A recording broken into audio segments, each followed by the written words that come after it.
समयांतर जून 2021 page number 36। विदेशी विचार। RSS जैसे संगठन ने संविधान का हमेशा ही विरोध किया है। संघ के मुखपत्र ऑर्गेनाइजर के 30 नवंबर 1949 के संस्करण में लिखा गया कि भारत के नए संविधान में सबसे बुरी बात यह है कि उसमें कुछ भी भारतीय नहीं है। उसमें भारतीय की प्राचीन संवैधानिक विधि का एक निशान तक नहीं है, न ही उसमें प्राचीन भारतीय संस्थाओं, शब्दावली या भाषा के लिए कोई जगह नहीं है। उसमें प्राचीन भारत में हुए अनूठे संवैधानिक विकास की तनिक भी चर्चा नहीं है। मनु के नियम सरबट्टा के लाइगर्स और फारस के सोलन से बहुत पहले लिखे गए थे। आज भी मनु के नियम, जिन्हें मनुस्मृति में प्रतिपादित किया गया है, पूरी दुनिया में प्रशंसा के पात्र हैं और भारत के हिंदू स्फूर्त ढंग से उनका पालन करते हैं और उनको अनुरूप आचरण करते हैं। परंतु हमारे संवैधानिक पंडितों के लिए सब का कोई अर्थ नहीं है। संघ और जनसंघ के अतिरिक्त अन्य हिंदूवादी राजनीतिक दल और संगठन लगातार संविधान और हमारे दूसरे राष्ट्रीय प्रतीकों की आलोचना करते रहे हैं। आज़ादी के दरमियान काशी के स्वामी करपात्री के नेतृत्व में राम राज्य परिषद और गोरखनाथ पीठ के महंत दिग्विजयनाथ के नेतृत्व में हिंदू महासभा ने संविधान सभा के विरोध में दिल्ली में प्रदर्शन किया था, परंतु दिग्विजयनाथ और स्वामी करपात्री का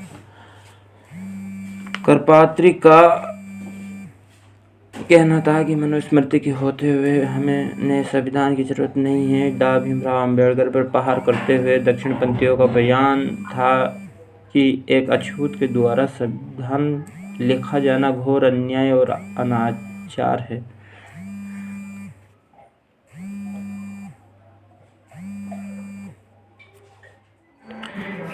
बुद्ध पूर्णिमा। आज बुद्धं शरणं गच्छामि। अतीत पर ध्यान मत दो, भविष्य के बारे में मत सोचो, अपने मन को वर्तमान क्षण पर केंद्रित करो। गौतम बुद्ध।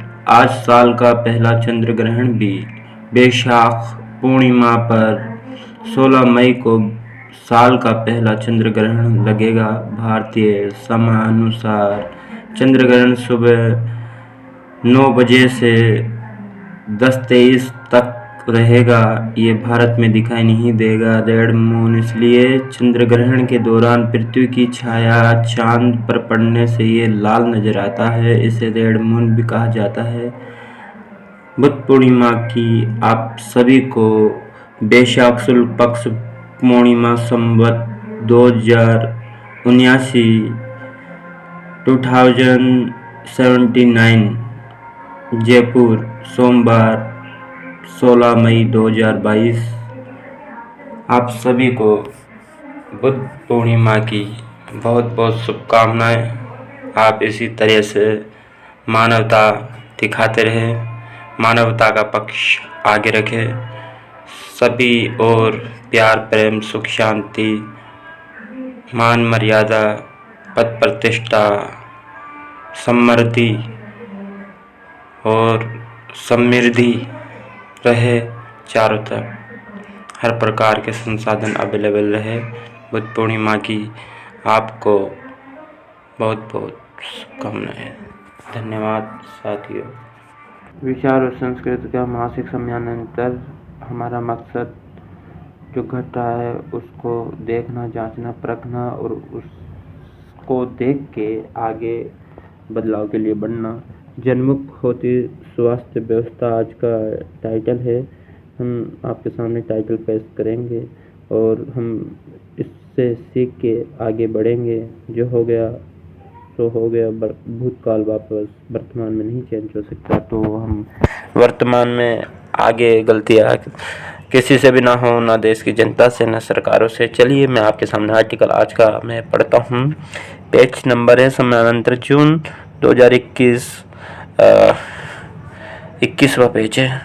जन्मक होती स्वास्थ्य व्यवस्था। डॉक्टरों और अन्य स्वास्थ्य कर्मियों को मर रहे इंसानों में सांस और जीवन भरने का प्रशिक्षण दिया जाता है। एक मर रहे और जन्ममुख होते जा रहे स्वास्थ्य ढांचे में जान फूंकने का काम तो वो कर नहीं सकते। ये काम तो जीवन और स्वास्थ्य को मौलिक अधिकार बनाने तथा सबके लिए समान, उत्कृष्ट, मुक्त और अनिवार्य स्वास्थ्य प्रणाली की मांग करने वाला एक सशक्त जन आंदोलन ही कर सकता है। एक ऐसी प्रणाली की मांग करने की जरूरत है जिसकी शुरुआत सबके स्वास्थ्य की नियमित जांच और बीमारियों के इलाज से पहले ही उनकी रोकथाम की व्यवस्था से हो और आवश्यकता के हिसाब से सामान्य देखभाल का तथा इसके आगे जरूरत पड़ने पर विशिष्ट देखभाल के लिए उच्च और सुपर स्पेशलिस्ट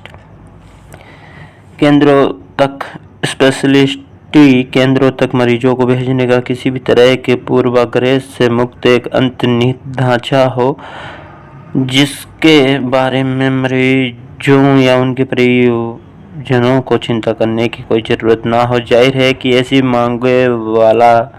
मांगों वाला जन आंदोलन ही आगे चलकर गैर बराबरी और शोषण उत्पीड़न के सभी रूपों को खात्मे के आंदोलन का रूप ले सकता है। इस लहर में जिस तरह से हमारे शासक निरुपाय दिख रहे हैं और उन्होंने अपने हाथ खड़े कर लिए हैं और कहा आम लोगों को उनके हाल पर छोड़ दिया है, वो आपराधिक है।